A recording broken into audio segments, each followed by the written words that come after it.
Audio Jungle. ವಿಶೇಷ ಚೇತನರ ವಾರ್ತೆಗೆ ಸ್ವಾಗತ. ಸ್ನೇಹಿತರೆ, ನಮ್ಮ ಚಾನಲ್ಗೆ ಹೊಸದಾಗಿ ಭೇಟಿ ಕೊಟ್ಟಿರೋರು ಚಾನಲ್ ಸಬ್ಸ್ಕ್ರೈಬ್ ಮಾಡಿಕೊಂಡು ವಿಡಿಯೋವನ್ನು ಲೈಕ್ ಮಾಡಿ. ಪ್ರತಿದಿನ 2 ಬಾರಿ ವಿಶೇಷ ಚೇತನರ ವಾರ್ತೆಯನ್ನು ತಪ್ಪದೆ ವೀಕ್ಷಿಸಿ. ವಿಧಾನಮಂಡಲದ ಚಳಿಗಾಲದ ಅಧಿವೇಶನ ಡಿಸೆಂಬರ್ 9ರಿಂದ 20ರವರೆಗೆ ಬೆಳಗಾವಿಯ ಸುವರ್ಣಸೌಧದಲ್ಲಿ ನಡೆಯಲಿದೆ ಎಂದು ಕಾನೂನು ಮತ್ತು ಸಂಸದೀಯ ವ್ಯವಹಾರಗಳ ಸಚಿವಾಲಯ ತಿಳಿಸಿದೆ. ಅಧಿವೇಶನ ಕರೆಯುವ ಸಂಬಂಧ ರಾಜ್ಯಪಾಲ ಥಾವರ್ಚಂದ್ ಗೆಹ್ಲೋಟ್ ಅವರಿಗೆ ಕಡತ ರವಾನಿಸಲಾಗಿದೆ.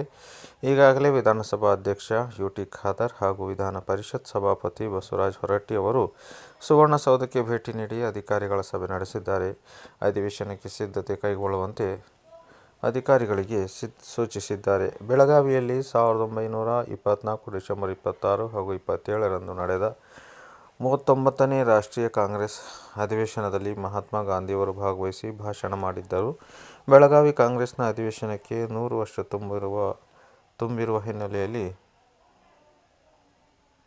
ಸುವರ್ಣಸೌಧದಲ್ಲಿ ಚಳಿಗಾಲದ ಅಧಿವೇಶನ ನಡೆಸಲು ತೀರ್ಮಾನಿಸಲಾಗಿದೆ. ಜೊತೆಗೆ ಬೆಳಗಾವಿಯಲ್ಲಿ ಡಿಸೆಂಬರ್ 26 ಹಾಗೂ 27ರಂದು ರಾಷ್ಟ್ರೀಯ ಕಾಂಗ್ರೆಸ್ ಅಧಿವೇಶನ ನಡೆಸಲು ಚಿಂತನೆ ನಡೆದಿದೆ ಎಂದು ಮೂಲಗಳು ತಿಳಿಸಿವೆ.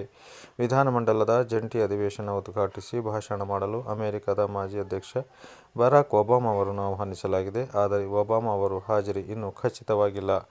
ಕಳೆದ ಜುಲೈ 14ರಿಂದ 30 ದಿನಗಳ ಕಾಲ ಬೆಂಗಳೂರಿನ ವಿಧಾನಸೌಧದಲ್ಲಿ ಮುಂಗಾರು ಅಧಿವೇಶನ ನಡೆದಿತ್ತು. ಮೈತ್ರಿ ಪಕ್ಷಗಳಾದ ಬಿಜೆಪಿ, ಜೆಡಿಎಸ್ ಹಾಗೂ ಆಡಳಿತಾರೂಢ ಕಾಂಗ್ರೆಸ್ ನಡುವೆ ವಾಕ್ಸಮರ, ಧರಣಿ, ಪ್ರತಿಭಟನೆಗೆ ಅಧಿವೇಶನ ಆಹುತಿಯಾಗಿತ್ತು.